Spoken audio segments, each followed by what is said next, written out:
She was like, you have a lot of the characteristics of a sociopath. I want to honor you and acknowledge you for the level of ownership that you're able to stand in today, and your vulnerability in talking about topics that frankly still are less acceptable than like alcoholism or, drug addiction. You're telling me that you love this girl. You're telling me you care about her and that you want to marry her. If you keep going down the path that you're on, though, you're going to hurt her. Part of the benefit and the value of your own experience is kind of that pain to purpose journey, right? And what it's translated to for your ripple effect to help alleviate that suffering and that darkness for others, to teach and show others what freedom can look like. And there's so much power in that also, really supports an extension and continuation of our own levels of freedom. I am no longer in bondage to sexual addiction. Bingo. And that is a phrase that I cherish because for years I was in bondage. The more you could push it to the limits of losing everything, the more alive you felt.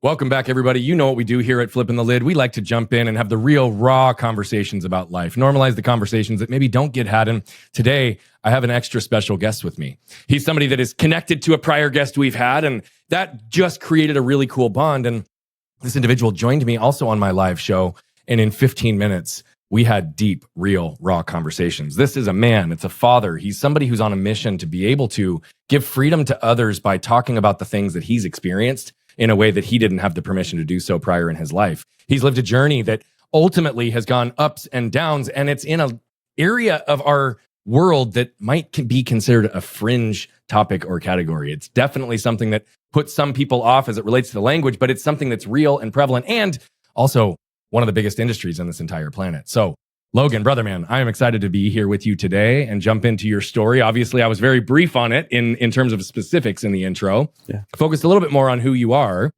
than the parts of your story that I know we'll discuss today. But in the only question that I ask every single guest, I typically lead first right after my intro. It's, who are you in your words, Logan?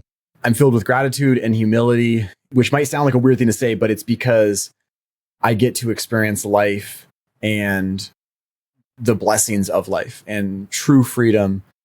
And I'm more than 8 years removed from living in addiction, but I still do not take that for granted. I thank God every day for the life that I have. So when I say I'm filled with gratitude, that's 100% true. So I also think it's interesting that sometimes we wrap things with like, it's 100% true. Right. And I hear you say that. And what's interesting in that is in a lot of cases, when I hear people say something like that with a wrap or a clarifier statement, it doesn't necessarily make me believe them more. Right. In your case, I don't question, nor do I have any question about my belief in the fact that you do live in gratitude. But it is interesting, and I had to reflect back to you that I think the use of that language is sometimes to still give yourself the permission and to convince yourself that that's actually your real lived experience. And I don't know if that's real or not, but I would suggest that just I'm a man who's filled with gratitude. Done. It doesn't need a further clarifier because you don't need to justify or prove that to anyone. Yeah. I tend to be very sensitive to authenticity and being real. And because I know I went through so much life with a double life, right? I was a deceptive, manipulative person, and not to take the focus off myself, but I know that can be a lot of people. Most people, addiction or not, don't necessarily focus on the genuine and authentic side of things. And so sometimes, it can slip out of my verbiage where it's like, as you said, don't need to even put that qualifier on there. But it is definitely. But with a past that's riddled with shame, it's an area that you still consciously are trying to protect and ensure that people receive you congruently to who you believe yourself to be today.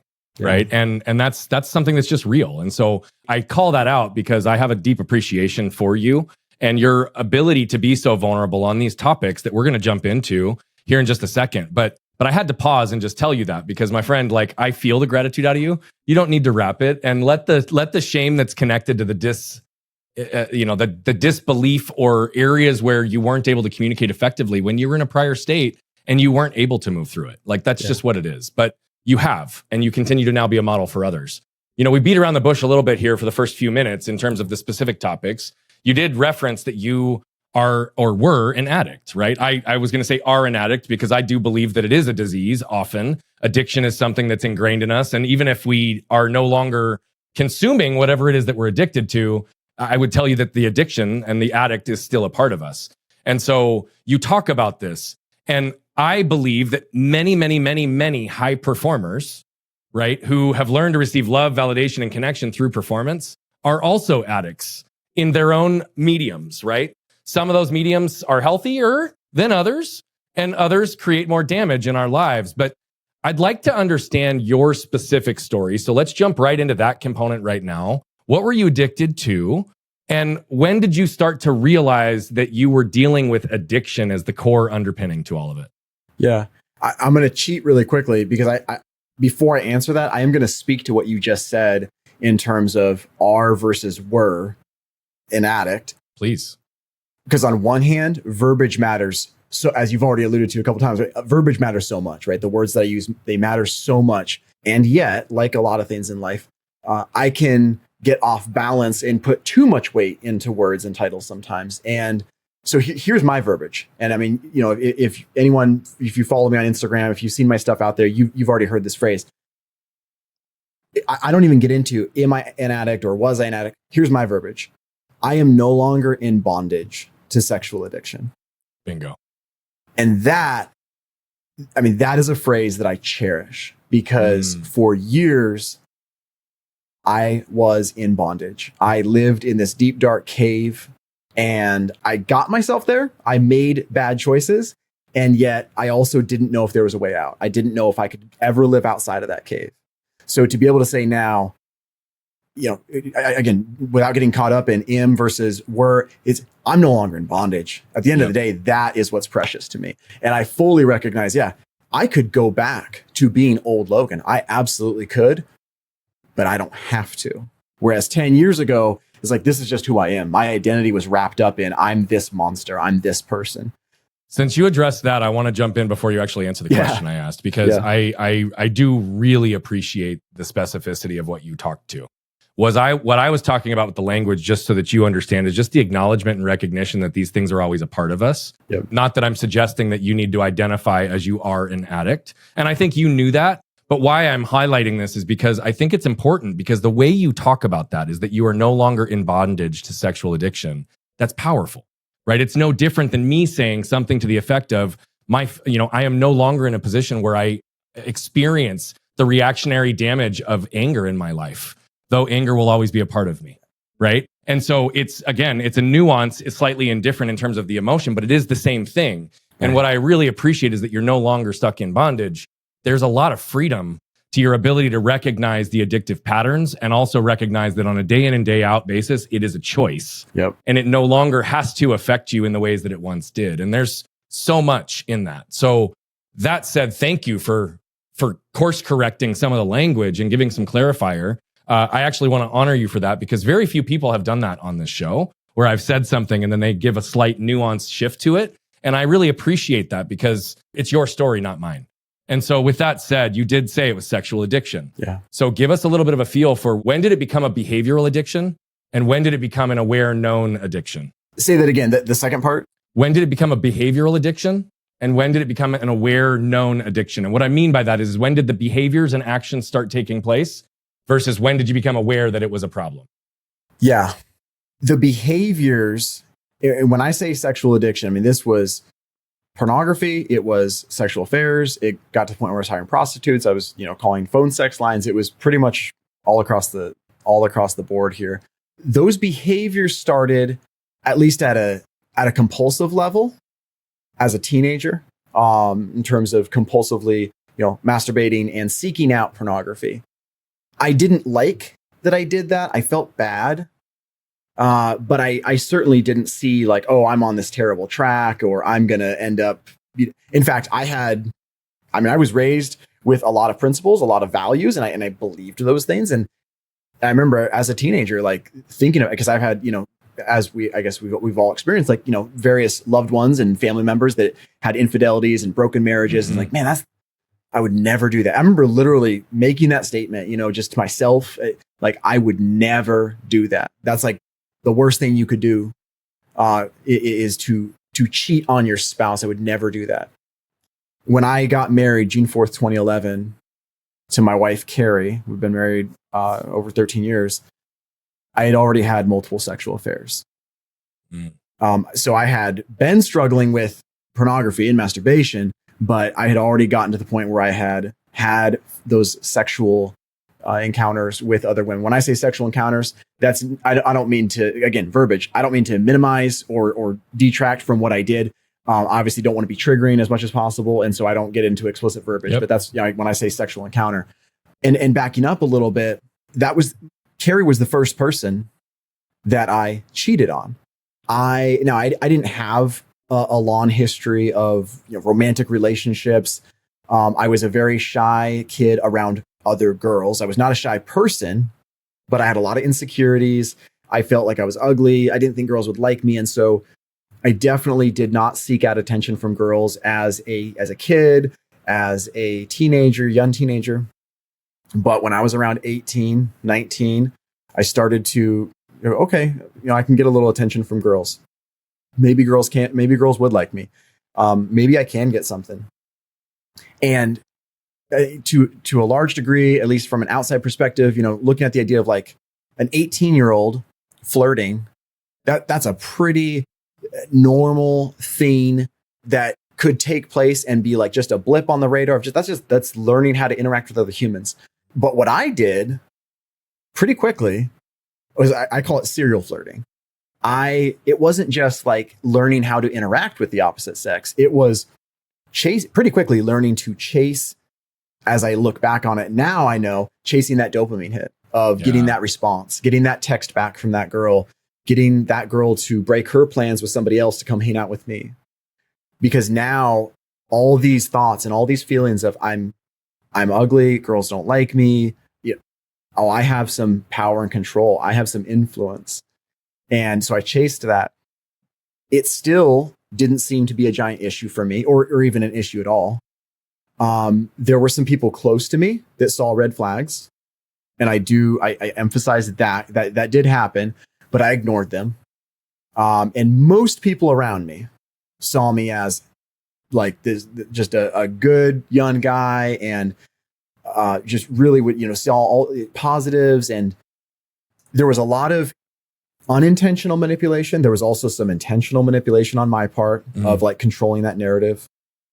Which again, this is why the authenticity and being real is so important to me now, right? So when I met my wife, Carrie, we met at the end of 2009. We started dating pretty quickly. Pretty quickly, we knew that we wanted to get married. And I told her that I struggled with pornography, that I didn't like when I looked at porn, but I did look at porn sometimes. And as far as like external behaviors were concerned, that I thought I was being completely honest. I didn't think there was anything deeper than that. I didn't realize that these seeds were growing and that I was watering them. I mean, anyone who knows my story, I do not blame anything on circumstances or heritage. Or it's like I made my choices, but circumstances do matter, right? Yeah. And I started selling cars in August of 2010. When that part entered my infrastructure, my behaviors went completely off the rails. All these seeds that were growing and being watered and everything, didn't even realize it, but seeking out attention, wanting to know if girls would like me, wanting to know if I could get the attention of a woman.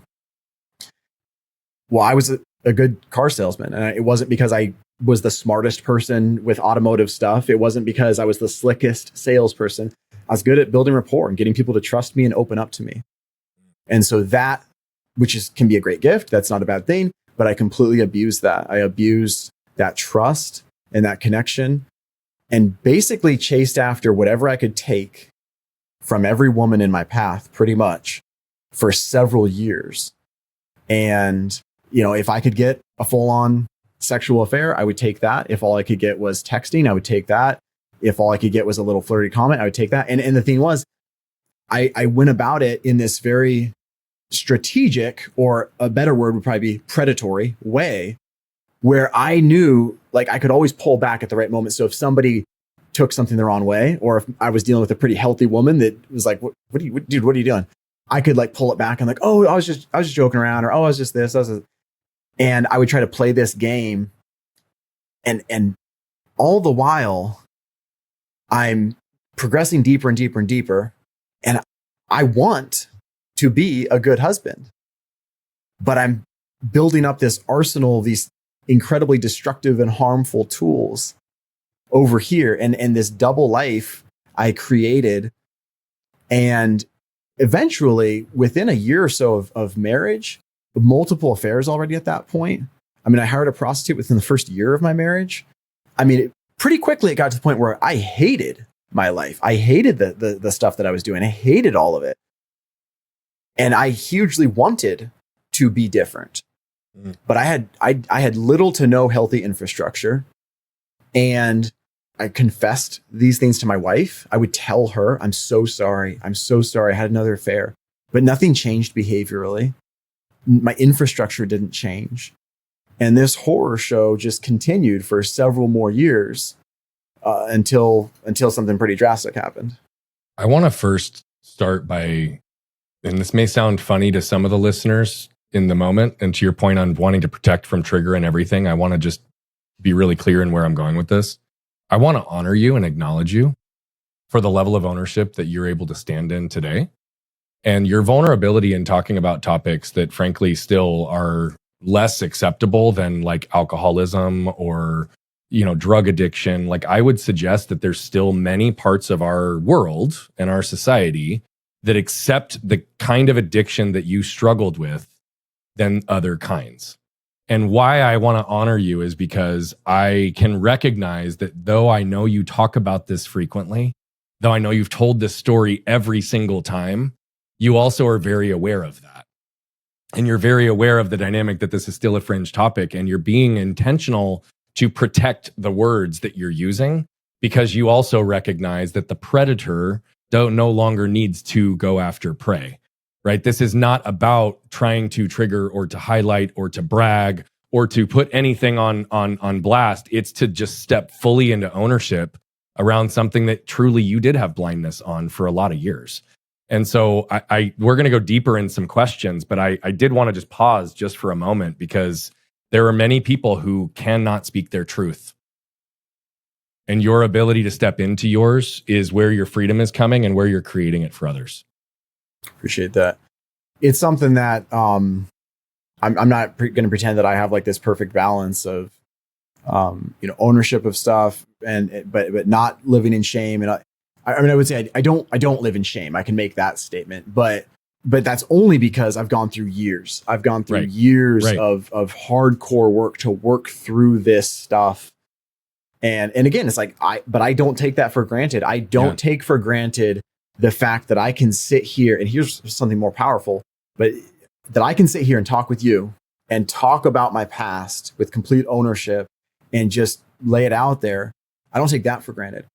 What is like 100 times more impactful than what I just said, though, is that my wife could talk with you and share, from our story of where we're at now. And I realize I don't want to skip ahead, but it's just like, when I say that, like, my life has gotten flipped, turned upside down in the best of ways, when I say, that I look back on the last 8.5 years of recovery, it's just it's this incredible, truly miraculous thing. That's what I mean, because I live this life where, like, I usually put in my bio is like, I did everything I could to destroy my marriage. It's like, and as you know, that's not an exaggeration. Yeah. So for me to be able to sit here and just talk to you, it's a privilege. And again, I think there's a lot of honor in your partner and your wife as well. And we hit on that, and I know we will get there. I'm appreciative that you also started here, though, and gave insight to the reality that you guys are still together. You have still been committed. You still continue to grow and work through these components. And she's stepping into and starting to tell her story from her perspective as well, which is obviously a joint lived experience. And so we will get deeper into that. I want to slow down for just a minute on a few things that you said in your last answer, though. Yeah. You said that some of the closest people to you picked up on red flags early that you chose to ignore. Can you give us a little bit of insight into what were a couple of those insights? And if you're comfortable saying at least the relationship, even if you don't expose who with specificity, I'd love to know who it was that presented this to you that you refused to listen to at the time. A sister and a brother are those are the two, because there's specific memories that I remember. And there was also a pastor at our church who, when I went through my amends process, when I got into recovery, I mean, this might sound weird, one of the easiest amends letters to write, just in the sense that it was like, it just poured out of me because I felt so freaking bad for how I treated this guy, was this pastor. Because this guy, when Carrie and I were first started dating, he would take me out to breakfast, and he was trying to mentor me. He was trying to love on me and speak into my life. And I want to feel better because I'm telling myself that I'm being mentored, but I don't actually want to hear any tough feedback. So he pointed out some things, and that was more of like a season of time. There isn't like one specific moment that stands out to me, but it's that season of my life where he tried to speak into my life, and I rejected that. This might sound crazy. So my sister Lindsay, she's 3 years older than me. I'm the baby of 5, and she's the next closest. And when I, again, first started dating Carrie, because my family had big reservations about the relationship, not because of her. They loved her. As soon as they got to know her, they loved her. They were like, dude, you are not ready for a relationship, because they were seeing things. And my sister Lindsay, she was like, you have a lot of the characteristics of a sociopath. Ooh. I was so mad. I was so hurt by that. And I remember saying, I was like, are you freaking kidding me? I'm your brother. And without even realizing it in the moment, I look back, I'm like, I was trying to manipulate her in that moment. Yeah. I tried to gaslight her in that moment, as I would unfortunately go on to do to my wife for years, because she was 100% right.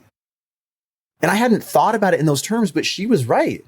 I would work the room. I would get what I wanted. I knew how to play people pretty well, maybe not those completely closest to me, right? And she was absolutely right. My oldest brother, he pulled me aside one time when I was dating Carrie. And this was pretty early in our relationship. This was before I ever had any physical infidelity. But he saw red flags. He saw stuff in me that I didn't even see at that point. And he was like, dude, you're telling me that you love this girl. You're telling me you care about her and that you want to marry her. If you keep going down the path that you're on, though, you're going to hurt her. Yeah. And I didn't get mad at that, but that hurt. Yeah. But as opposed to the conversation with my sister, that conversation with my brother Chad, I absorbed that. And I didn't do anything with it for years. But I remember being like, I don't think he's right. I hope he's not right. But just kind of made me cock my head a little bit and just think about it. But I did what I could to push past it, because I wanted what I wanted. I wanted, to continue with this relationship. And to answer your question, though, those are the three ones. Those are very specific and real answers. And it's interesting when you were telling your story the first time around. What's funny, it's not really funny, but it's coincidental, ironic. The word sociopath went through my mind when you were talking and telling your story. I was like, wow, these are really sociopathic tendencies.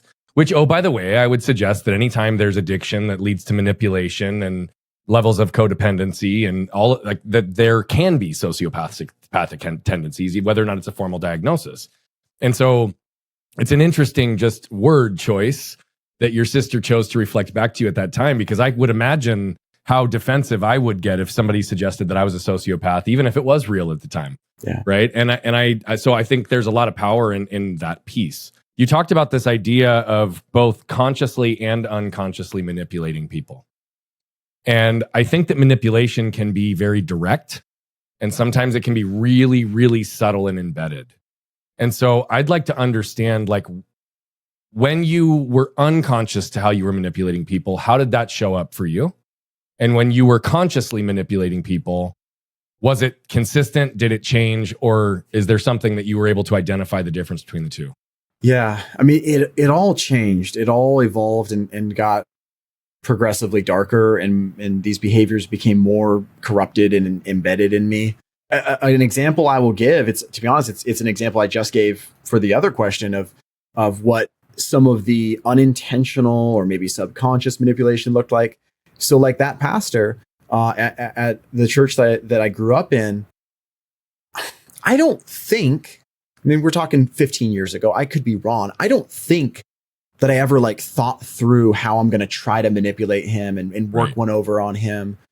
But looking back on it, I totally was trying to play him. I was trying to use his time, his energy, the fact that he's meeting up with me on a Saturday just to have breakfast and talk about it. I'm trying to take what I can get. I feel better because I'm getting mentored. I can tell people that, oh, I'm counseling with my pastor. I can tell him, enough things that feel pretty real and pretty vulnerable so that he might pat me on the back and be like, hey, Logan, it's so great that you're doing. Meanwhile, I'm going to reject anything that he tells me that's hard. I'm going to deflect anything that he tells me that's hurtful or that feels a little bit too real, or a little bit too raw. So that would be kind of that unintentional subconscious manipulation. And emphasis on, even though I'm sure there were moments where it's like, okay, how am I going to answer this question? I probably had some intentional manipulation there, but like the relationship itself, I wasn't going into the relationship specifically to manipulate him. An example of very intentional manipulation. I know like gaslight can be kind of like this buzzword that can almost create an eye roll sometimes because it gets used all over the place. I'm glad that it's in the vernacular though, because it is a common and terrible thing that I can do to a loved one, or I mean anyone, but especially a loved one. Yep. So I mean, throughout my relationship with Carrie, I did that. I would, do what I could to get her off my trail. She would. One of the affairs that I had, and this is a crazy statement. So Carrie would tell you the affair I had in July of 2015. This was the most hurtful affair that I ever had, which is a heck of a thing to say, right? Like, because that implies that there's some sort of a hierarchy. And this one was the most hurtful. And part of that was because this was somebody who she didn't know personally, but she knew about. This was a lady that I'd sold a car to. She had asked me questions. She had seen some red flags and called me on those red flags. And throughout that time, I'm playing defense. Throughout that time, I'm trying to get her to feel stupid. I made the statement, I said, and all these things, like this is stuff that Carrie will share in her testimony. One of the most hurtful things about this was she asked me, she was like, are you doing something inappropriate with this woman? I don't remember the exact words that she used, but she, like, is there something I need to be worried about? And my response to that, this lady was pregnant. I was like, no, she's pregnant. I specifically pointed to that as like, what are you dumb? Like, of course not. Yeah. And that very thing is one of the reasons why it became such a incredibly hurtful thing for Carrie, on top of all the infidelity that I'd already done, was because I tried to manipulate her by pointing to something and making her feel crazy. Yeah. And I mean, I could give a lot more examples. No. I think those are very clear examples of I just wanted to understand how it showed up for you, because I think it can show up in lots of different ways for people. And you're so transparent and so real. I have to ask a really direct question on the tail end of what you just said. Mm-hmm. Were you actively having affairs while your wife was pregnant with any of your 4 children? Oh, yeah. Okay. Yeah. Okay. And so in fact, that was... So again, part of this whole thing, because all of these things are connected. So Carrie was pregnant during that time. Yeah. So you talk about, exponentially greater pain. Not that it wouldn't be ridiculously painful in and of itself, but like all these things are stacking on top of each other. And yet I look back at that, as we can get to, and I mean, I'm a Christian. I'm not here to preach, but I'm also not going to shy away from my beliefs. I mean, the way that God used this incredible pain, and by my wife's own words, the worst pain that she's ever experienced, God did some incredible things with that because it was so painful. Yep. Now, you talked obviously about the almost drastic escalation of the behaviors between the year before you got married and the year after you got married, having never had a physical affair to having had multiples, up to and including hiring a prostitute within your first year of marriage. Mm-hmm. Right. So seemingly this pattern that you discussed that was chasing dopamine, using primarily pornography and other pieces for years, and probably emotional affairs and texts and flirting, some of the other examples that you gave leading up until that point, led to action in a physical manner with other people. I would love to understand, In that moment, the first time you chose to act in a physical way with some sort of physical encounter in that year before you were married, where were you? What were you thinking? What was going through you emotionally? Where were you at in your relationship? And then the same question for the first time that you hired a prostitute. The first time, and really this held true through pretty much all of my affairs before I got married. The first time I ever, okay, so I'm, like you said offline, we're gonna do this organically. I was about to reference the first time that I was physically unfaithful, and not that I was going to be deceptive, but that actually was not about to be accurate, because I had a physical interaction. Again, I'm just trying to be a little bit vague on purpose. With a girl at my buddy's house when Carrie and I very first started dating, and it didn't go the way that I was hoping it would go. But I mean, again, authenticity and rigorous honesty, there was definitely a physical aspect to that. So that was actually the very first time that I ever engaged in any sort of physical inappropriate behavior with another female.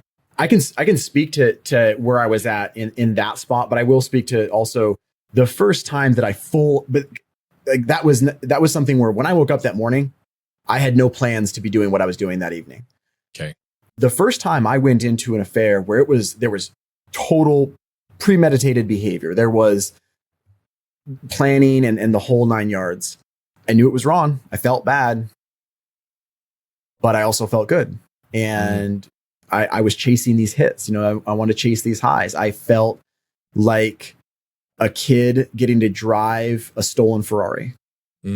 I felt terrible about it. It felt dangerous. It felt freaking scary, but also felt pretty cool. As well. Yeah. Mm-hmm. Like, that's a terrible thing to admit, but it felt cool. I felt like a player, I felt like, oh, I can get girls to like me. I can it's like, and even though I had this incredible, beautiful woman that, I was dating, and then of course that I was engaged to, that now eventually I'm coming home to, that's got my kids, but it wasn't about her. It was not about her not being enough. It was me chasing after risk. It was me chasing after highs. It was me chasing after new and different and more. And so, to speak to that specific situation for just a second, right? Or any time other afterwards. Yeah. Did you find yourself waking up the next day having feelings of remorse, or was it just you were riding the high?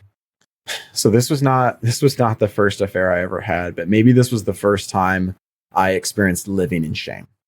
Okay. It's terrible that I can't actually remember exactly, but you're being honest, there was enough darkness, right, where I don't have a crystal clear memory.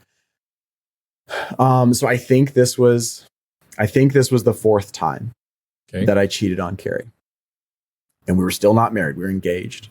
Here's a juxtaposition for you. I'll try to be quick on this, but so I grew up there's no perfect house, right? But I grew up in a pretty great house, loving, safe. I never felt unsafe in my home. I never felt unloved in my home. I had a pretty darn good upbringing. Carrie grew up in a house of trauma. She was abused. She grew up in a broken home. She, it's like, I don't want to share her story, but like, that's where she grew up. So we opposite upbringings.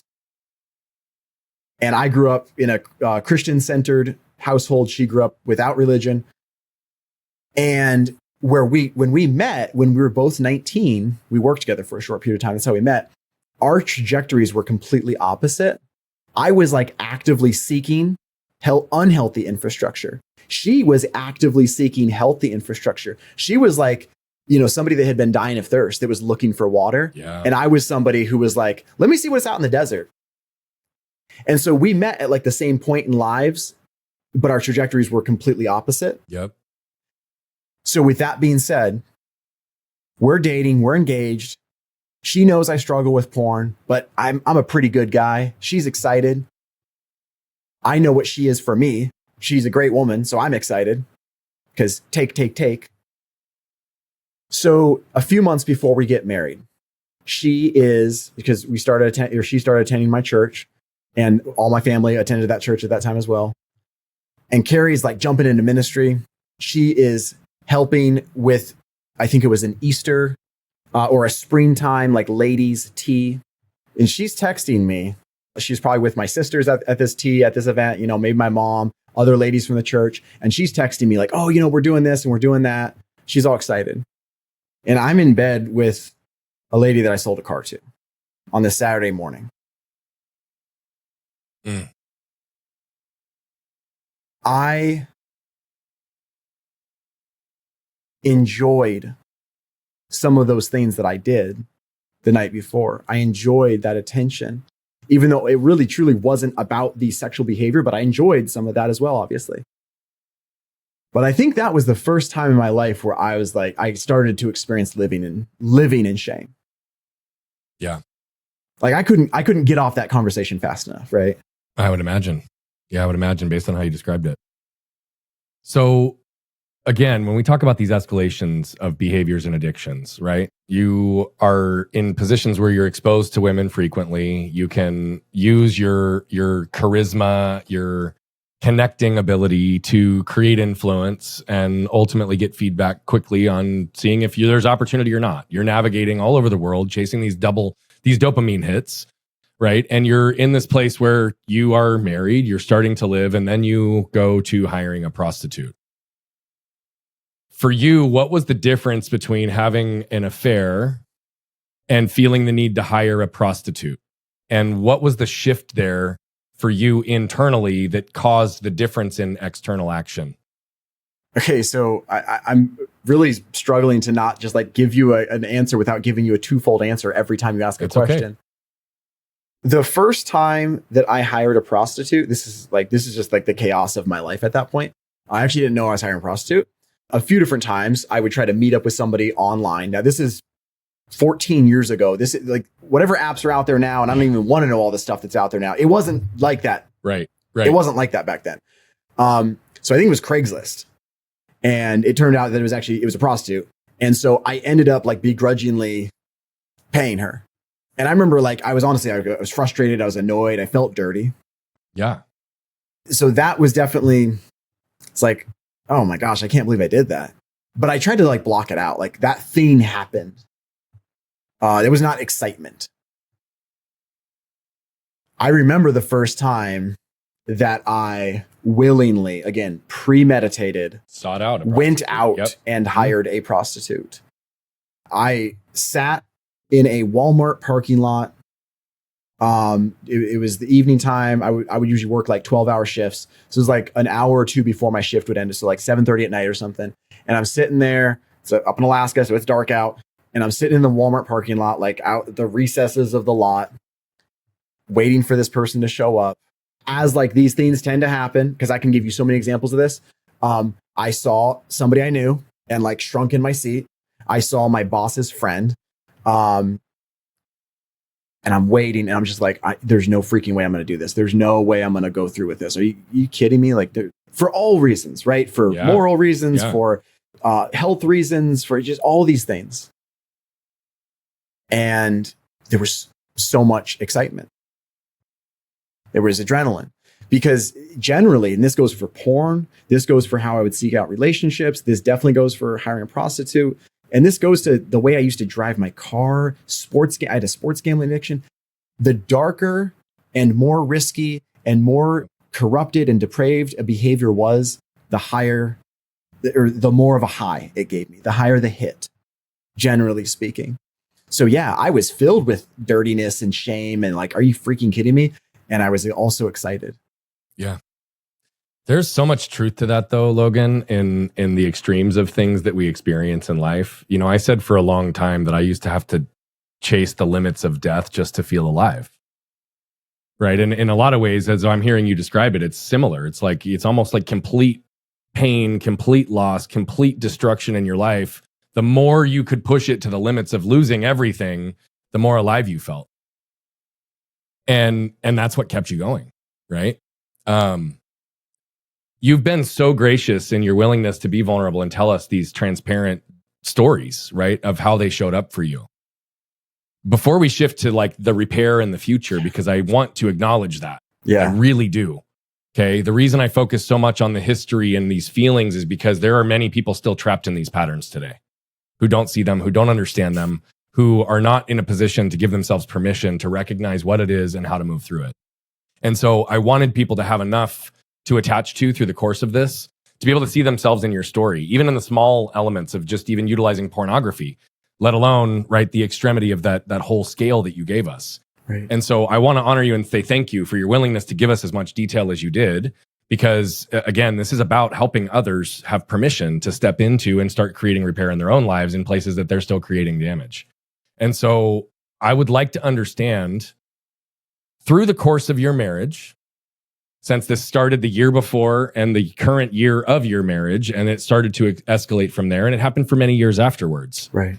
You obviously talked about moments where you were trying to manipulate or gaslight Carrie, right, to ultimately protect yourself. How many years was it that you believe she was aware before it all came to a head and you guys admitted and stepped into truth simultaneously? So a lot of my story, I can't give you a singular moment. It's a progressive, gradual. This is very different. There's a specific moment. So it was 6 months after we got married. So it's winter time. I'm at work and I'm just feeling the weight and feeling crappy. I've had, multiple sexual affairs at this point, still obviously struggling with porn, struggling with all this stuff. And I wrote her a letter and I confessed my infidelities. I don't remember how rigorously honest I was or not. I don't. But my purpose was to confess, and I'm never going to do it again. And on some level, I believed that. Now, there's also a lot of selfishness. I mean, yeah, it would suck to confess it, but I would also feel better.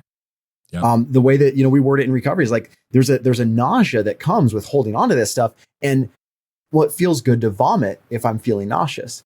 And there's not necessarily anything wrong with that if I do it and I followed up with behavioral change, right? In this case, I vomited on Carrie.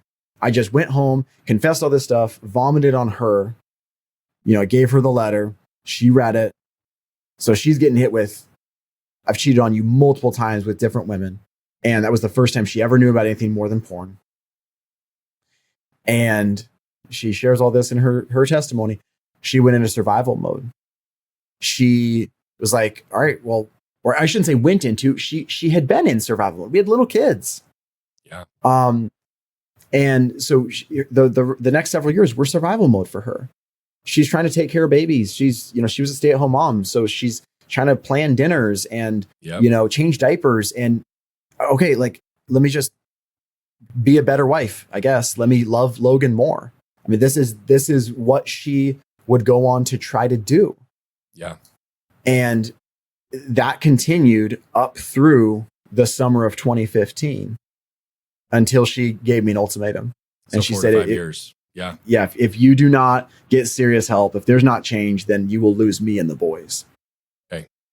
So that's a very critical point. We're going to come right back to that point and move forward. But I do want to ask one thing. Since it was 6 months into the marriage and you had this letter and she was in this position, what were the reasons she gave you or verbalized to herself or others as to why she chose to stay then? There are many people when faced with that type of truth and reality that it's black and white. I'm done. I'm out. Right. What was it that she chose or communicated were the reasons that she stayed with you? Yeah. I'll be honest on this one.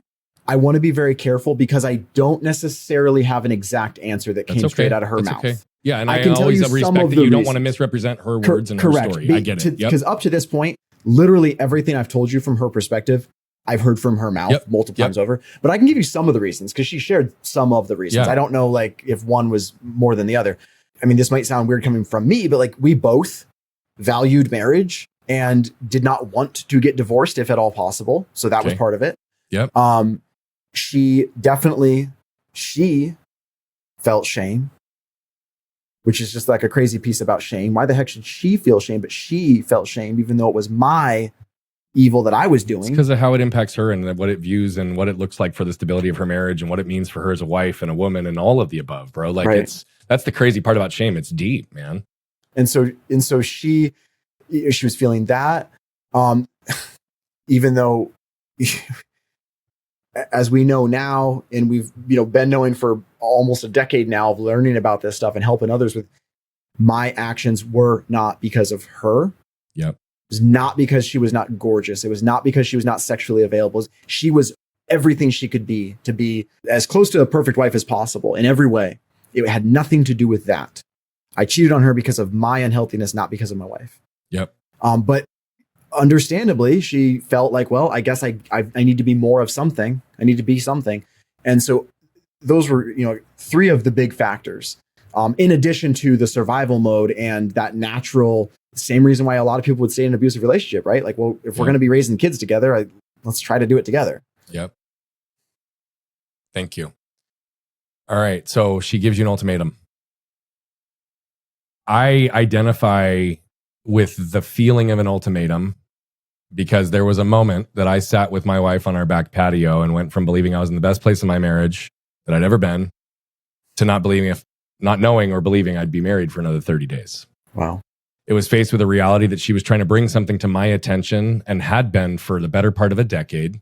And it had to do with my anger and how it would come out in ways that would impact her that I was truly unconscious to for so many years. Like I wished that I would not have been, but I was. I didn't see it. I didn't understand it. And it was in so many other situations where this had been brought up. I remember the dynamics of feeling the defensiveness and the reactions, right? And up to and including consciously or unconsciously gaslighting or using my quick wit, my quick intelligence, my fast words to be able to be on top of the situation. Yet in that moment, I knew that if I didn't surrender and respond, it was over. Now, there was a very specific reason why I was able to receive it in that way, but I do think that that's a critical point to pause on for you, which is the ultimatum that was given in that moment. What was it about how she presented it to you this time versus any other that caused you to see it, accept it, listen and respond in that moment versus all the other attempts? She had never spoken to me like that before. I mean, that's not an exaggeration. She'd never given me any sort of an ultimatum. And looking back on it, I thank God that she had the discernment and the strength to do that, because she had not attended a recovery group. She'd not been to a therapist. She had no outside resources giving her the equipment to give me that ultimatum. Yeah. Now, we coach people up. She works with women with betrayal trauma. I work with guys with sexual addiction, and we do our best to equip them with tools and help them to see, what they have control over. But most people don't have that access to that because we aren't taught those things. Correct. And so for her to be able to stand up and do that, to face her abuser and say, I can't control what you do, but I can control how I respond. I view that as a miracle because she hadn't been coached, but she had the strength to do that. And this is where sometimes I have to remind myself, when I share my story, that as terrible and evil and dark as so much of my life was and my behaviors, I mean, I think you've gotten a pretty good dose for I take ownership of my stuff, right? And but I was not this person that was just seeking to destroy my family. Not a bad guy. You were still a good dad. You were still a good husband. You were a good man. It's I wasn't somebody who was oh, I can't wait to get away from the old ball and chain. I can't wait to get away from my kids and go, chase after. No, I wanted desperately to be a good dad. I wanted desperately to be a good husband. But really, I mean, within a couple years of marriage, within a couple years of having kids, I felt like I was just destined to be nothing but this cheating, abusive monster. And so when she gave me that ultimatum, it was okay, I don't know how the heck I'm going to stop, but I mean, I'll try. You're saying there's a chance. Yeah. Or me. And here's the crazy part. That was the summer. That affair was all of July. So this was the end of July or the start of August that she gave me that ultimatum of 2015. My sobriety date's May 19th, 2016. Yep. So it was not a switch that got flipped. It was not Logan became healthy the next day. It was a year almost of completely imperfectly, half-heartedly doing the bare minimum, checking the box and like trying some things. But I did start to try some things differently. I started to attend groups. I started to reach out to people. I started to try some things. And when I share that part of my story, I always emphasize as all of our story up through that point, but including after the ultimatum, my story is descriptive 100%. Some of it's prescriptive, but that's just descriptive, because technically she should have left me. I did not go back to having physical sexual affairs, but off and on again with pornography, off and on again with emotional, with texting, all this stuff, right? So she totally could have, and in some ways should have left me even after the ultimatum. She was still trying to figure out what it looks like to follow through on that, right? And as we would come to find out, as we would enter into recovery individually, not together, but individually, of course, she would learn to get equipped, and learn these tools and how to follow through and put teeth on her ultimatum. Yeah. And that was the next stage of things. But I think that's such a beautiful descriptor, and it's so real, right? Again, what I want to be clear on is I'm comparing elements of my story to yours just to show the similarities in relationships and how these can show up, right? Like what's very interesting is there was a long time in my marriage, and this is something that I'm not in any way proud of nor bragging on, but there were moments when I would believe that my wife was just a weak person.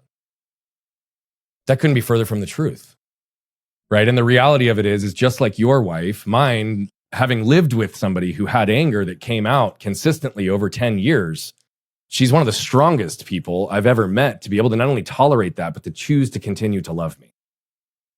And what you're talking about is that moment where she shifted in pure desperation, because I'm sure she did not want to leave you.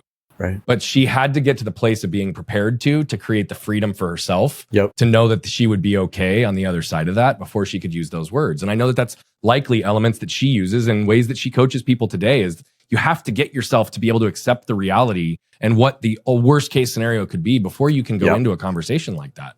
100%. And so the same thing happened in our marriage and relationship. Again, very different situations. But again, the patterns of behavior, we don't just decide one day that we're going to shut it off. It's a choice, and then it's a lived experience consistently. I often talk about how for the first 6 months after that, I ate shit for 6 months because I knew that I needed to bite my tongue and not react. But at the same time, I was still raging inside, and she'd still react to a facial expression, even if there was nothing external. Yeah. Right. And because what were we doing? We had to reestablish a foundation of trust, to change and give space to allow the behavior to evolve, which is what you guys had happen in the first 9 months and beyond after you had your final sobriety date. But that's what I'd like to focus on is let's break this down into 2 phases. The 9 to 10 months post ultimatum, and then post sobriety. Yeah. Okay. So let's look at those in 2 separate phases for a second, because I do think they're evolutions of the same probably theme. Yeah. But that's what I'd like to understand is, what were the choices? What were the conversations? And what were the ways that the two of you, yes, you both had to go on your own healing journeys, but the only way you can have a relationship is if you find a way to come together. Right. Right. So what did that look like for you guys in those first 6, 9, 10 months before you finally hit sobriety? And once sobriety hit, what, if anything, changed in that phase in terms of the dynamics between the two of you? Yeah, something happened shortly after the ultimatum and then continued to happen. But then there was a drastic change. And I'll describe that, which is, as has been exceedingly clear, Carrie is incredibly loving and gracious and strong and resilient and all these things.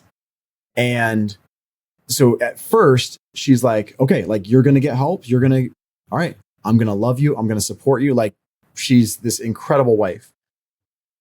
And so she wants desperately to see me get healthy, right? She wants to see me get healing. And as I'm stumbling and fumbling and imperfectly reaching out to resources and stuff, I latched on with a recovery group called Prodigals, and specifically a man, Rick, who would go on to become my mentor, a father figure to me, and one of the most special humans in my life. And so that man walked me through a 2-year voluntary house arrest mentorship program starting in May of 2016. Carrie got into recovery shortly after that in July of 2016 because she recognized over the course of the previous few months that, yeah, I needed healing. I needed to stop acting out. I needed to work on my crap. But she had been deeply wounded. She had been deeply wounded in a way that she did not ask for. That was not her fault. It was not fair that she should have to spend her time and her energy and her resources on getting healthy. That's completely unfair. But she recognized that she was wounded. So she could either address the wound or she could ignore it and just block it out. And so starting in July of 2016, she chose to embrace that and not block it out. Yeah. She made a commitment. I wouldn't find out until later. She made a commitment to herself and to God that she would attend recovery starting then, and that every single time she would attend, she would share what she was going through and how she was feeling, no matter how raw and how hurtful it was. She would be open and she would share with people. And so that was such a pivotal thing, because that took it from, hey, you need to go get healthy, which was accurate, but it made it this completely holistic and like three-dimensional thing, which was, you need to go get healthy. I need healing from the trauma that you've caused. Yep. And yeah, we didn't get into recovery. Like we always encourage new people, like, don't come to recovery to fix your marriage. Now, hopefully that will happen, right? Yeah. Hopefully your marriage will be restored, but you've got to come to recovery so that you can heal from your stuff. Yes. And that happened with us, where, yeah, we worked on our individual stuff, but absolutely, it's like we went to separate meetings and we don't talk about the specifics of what goes on for anonymity, but we still get to do recovery together. Yeah. And, and as we've gone into leadership over the last few years, again, same thing. I don't share with her the explicit details of what guys are sharing, but I still get to talk with her about the stuff that I'm working on and the challenges and things. And from her side also, like really from the early days of my recovery, shortly after I started, maybe within the first couple of weeks even, she took a very hands-off approach. And I mean that as that was a good thing. She recognized she could not direct my recovery program. She could not be my mentor, my sponsor. She needed to, partly for her own sake and also for me, like let me be mentored by dudes who were going to grill me, who were going to love on me, yes, but they were going to hold my feet to the fire. Yes. Mm-hmm. Yeah. And it wasn't just guys that loved me. It wasn't just guys that were strong or that were healthy. Those were all good things. These were guys who had been through it. Yep. These were guys who had been in these trenches. They'd been trapped in that cave. But more importantly than that, they had experienced healing and they had experienced freedom from that bondage. Yep. Which is so powerful, because it's really difficult to walk someone down a path that you've never walked yourself. Yeah. And I think there's a lot of people who try to coach or help others in areas where they really don't have the depth, the context, the understanding. And I'm also really appreciative that you highlight the nature and need for self-healing in this process, right? I think that that's the only way relationships can exist, is if the person becomes whole, independent of the other, and then it's a choice to love and live with the other through the dynamics of what that looks like. But it was the same thing when I say shit for 6 months. Ashley woke up one day and said, I think it's time for me to do some work. It was the same type of process, right? And so regardless of what takes us out of relationship, it's what are the choices we're making to bring ourselves back into it? Both with ourselves, first with ourselves, and then secondarily with the others. I am very grateful for so much of what you've shared and how you share, my friend. There's a few other questions that I want to ask around this, and then I want to kind of wrap this a little bit with just kind of what you guys are doing today, because you've referenced it a number of times, but I think it's extremely important, because I know if you've spoken to anybody in our audience, they're going to need access to the resources. A couple quick questions that are around this. One, and I am also very clear and understand, so that when I ask this question, that people inherently on social and these types of things will also protect their children. So I want to be really clear here that if there's anything around this that you're uncomfortable answering, don't. Okay. And know that I have like complete understanding. Sure. I'm just curious. I know you have 4 kids. What are their ages? Yeah. 12, 11, 10, and 8. We got 4 boys in 5 years. Boom. Right back to back. So given how open and honest you guys are around these topics, I have to imagine that your kids have knowledge and understanding of these dynamics within your house, your relationship, the dynamics of what have impacted you. You're nodding your head, yes. So that's what I would love to understand is, how have you communicated these dynamics to your children in both an age-appropriate way that's honest, that also is giving them not just the example of the pattern of behavior, but also the repair? I feel like what we communicate to our kids in the nature of these things is critically important to ensure that we don't embed these emotional triggers in them unconsciously because of what we don't step into and speak about. Right. And you're so transparent. I would love for you to give some insights to that, because again, there's many parents who don't know how to have the conversations around the things that they've done to create damage with their kids. And this is a great example of one that impacted your whole family. In one additional way, I'm blessed in the sense that my kids were relatively young when recovery started. I mean, like our youngest, Isaiah, your oldest was like 4 at the time, right? Right. So, yeah. I mean, Isaiah was a baby, an infant when we started in recovery, our youngest boy. And so it was interesting. Like, one person asked, they were trying to applaud, our openness with our kids, but they made the comment, they're like, they were young enough, like you could have kind of swept it under the rug and just raised them as normal. And I got with, not that they were encouraging that, but it's like, even the thought of that is like, man, what a waste.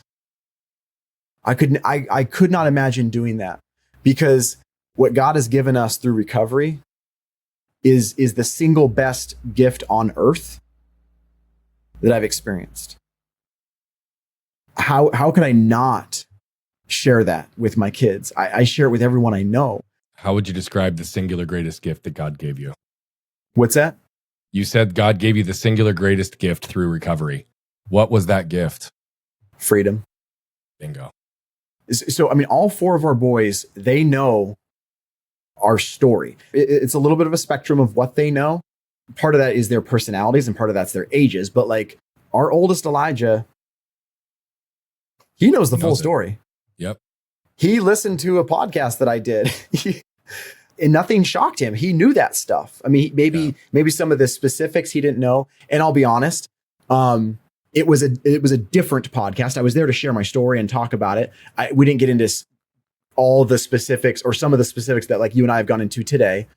But he knows our stuff. All of our boys know that I have hurt their mom. They know that I have lied and I lived a life with a lot of deception. They know that there's these 2 books that I love, Good Pictures, Bad Pictures, and they talk about pornography. They talk about addiction, and they're completely digestible and appropriate. I'm not telling anyone how to parent, obviously, but for my kids to look at and to read. But it doesn't shy away from the science of how our brains work and how our brains work with addiction and stuff. So those books have been incredible resources. So I've used those books as a launching pad, and then just talked about, hey, and here's what it looked like in real life.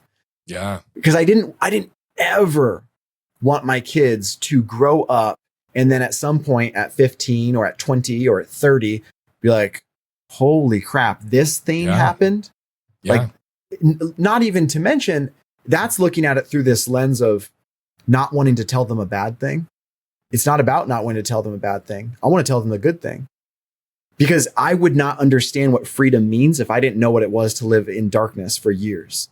The way our driveway is set up, I pull up and I make this sharp 90-degree turn, and then we've got, and it opens up to our big front yard.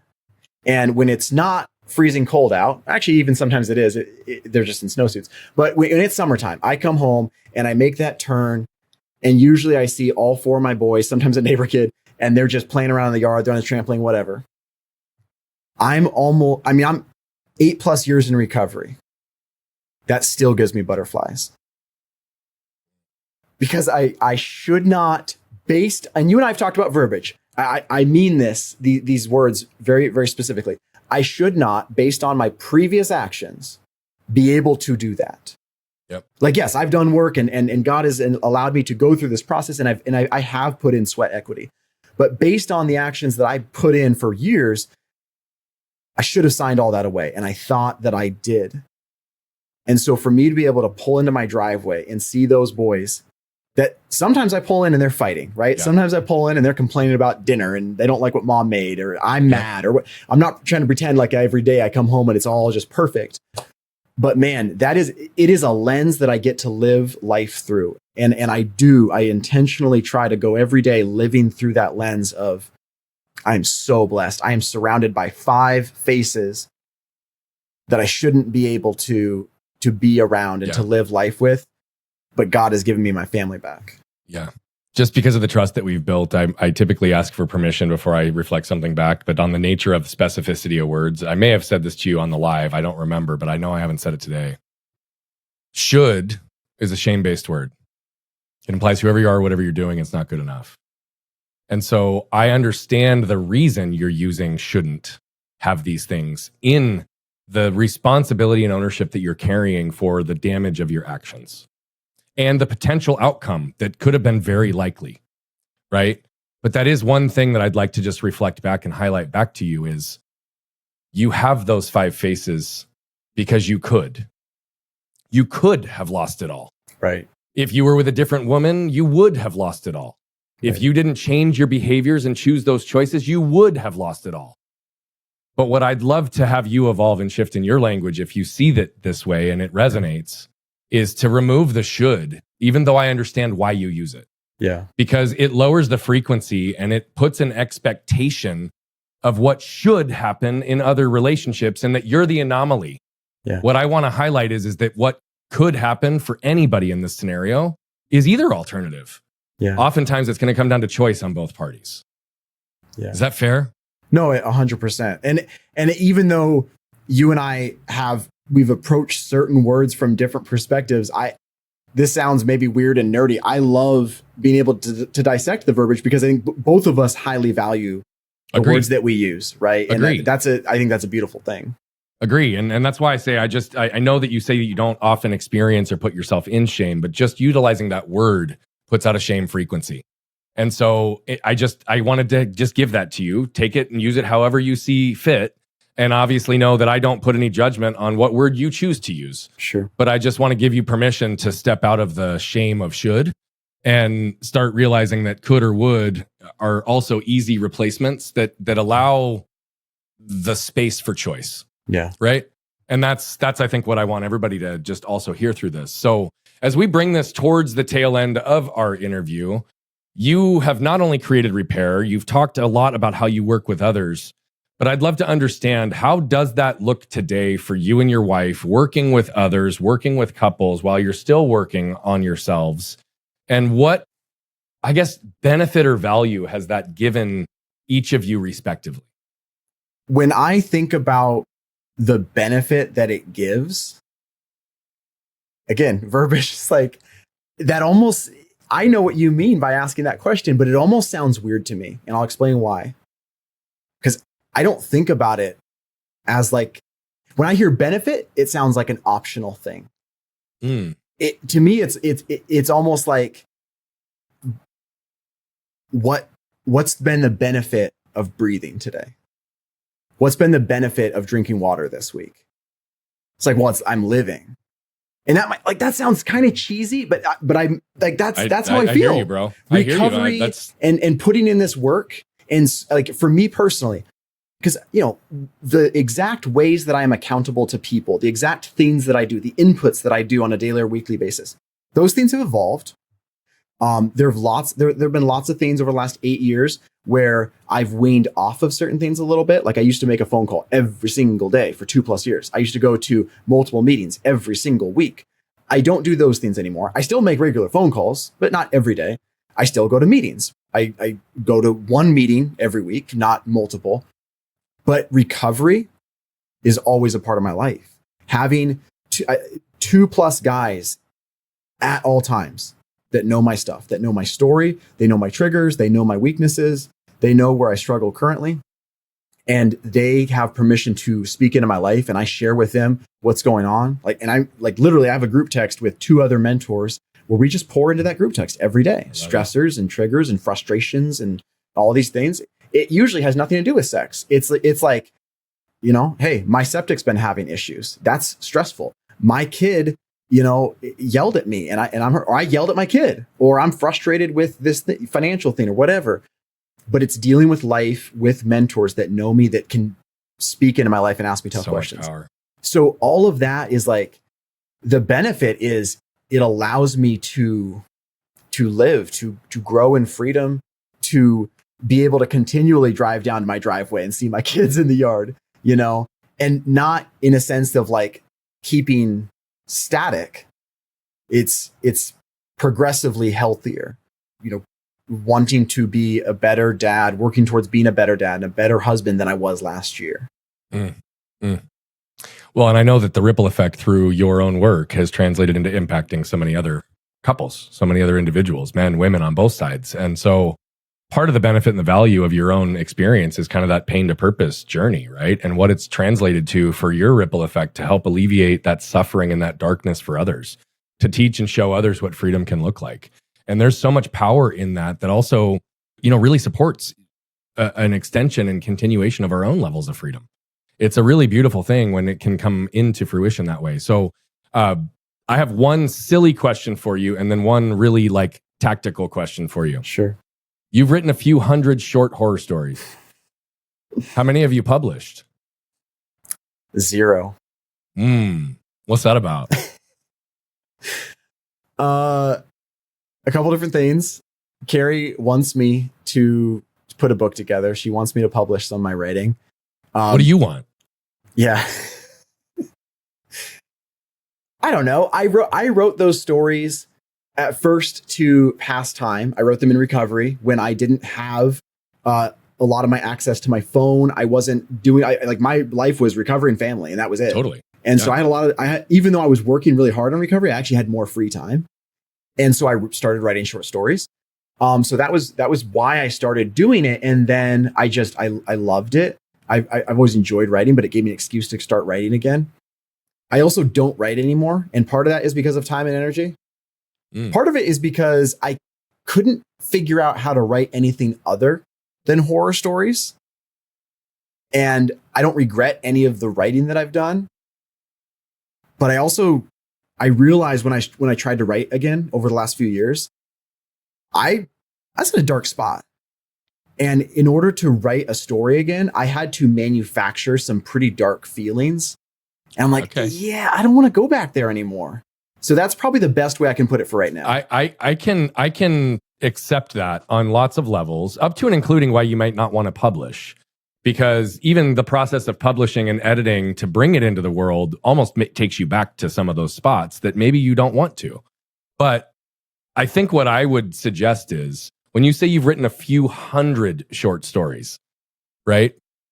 That is clearly a representation of your voice at the time in multiple ways.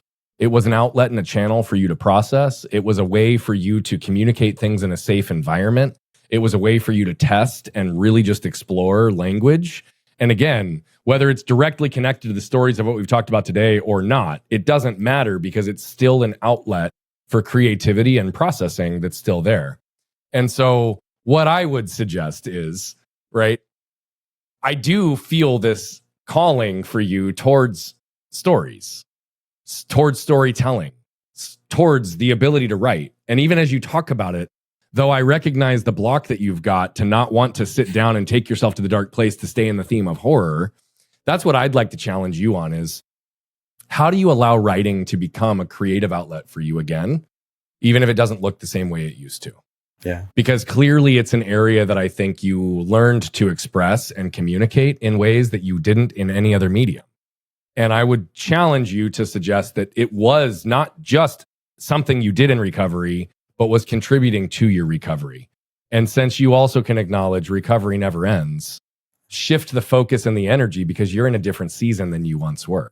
Right. But I believe, just listening to you and even hearing you talk about this, it's something that's maybe missing in your life today, is that creative outlet. And I could be wrong. No, I mean, it could be. There, like I said, I wanted to be sensitive just from like a time perspective. We could talk for an hour about like some of my thoughts around the writing and different things. The one thing I will just say really quickly is, even when I would write the stories, it was about a year. It was, I think, a little over a year that I wrote a story every day. And I knew even then, but looking back on it, it's even more obvious. Almost all, like, there were some that were like supernatural and, very creepy. Most of them were about humans. And it was the theme of that I recognized in myself, first and foremost. Man, a human, if they choose to go a certain path, if they're pushed in a certain way, if the circumstances are such, a human can do some terrible things. Mm-hmm. And so a lot of my writing was on that theme, and sometimes it would kind of take a supernatural bent or whatever, but it was just exploring those themes of like, again, it's become a cliche, but it's for a reason. Like the worst the worst monsters are humans, right? Totally. Yeah, no, I appreciate you playing around with me for a second on that, my friend. Yeah. Now, as we wrap up here, there are people inevitably who heard you today that resonate and dial in. Where can they find you? Where can they follow you? How can they get resources either through you directly or that you can point them towards? And as you wrap up that in terms of just giving us some of the tactical stuff that we're going to put into the show notes, I'd also love it if you could just kind of close from your perspective with a closing thought that you would want everybody to hear. So it's going to be pretty short and sweet in terms of how to reach me, how to follow me. I started out guesting on podcasts, and I've been doing this heavily over the last 6 months. But where a lot of this energy has funneled is Instagram. And so I do a lot of work on Instagram. I don't post like a B-roll of me sipping coffee with like a trendy little phrase. I get into the meat of it. Whether you want that or not, a lot of what we've talked about here, what I talked about on other podcasts, talking about what it is to be inside the mind of an addict, talking about recovery tools, the potency of a recovery structure.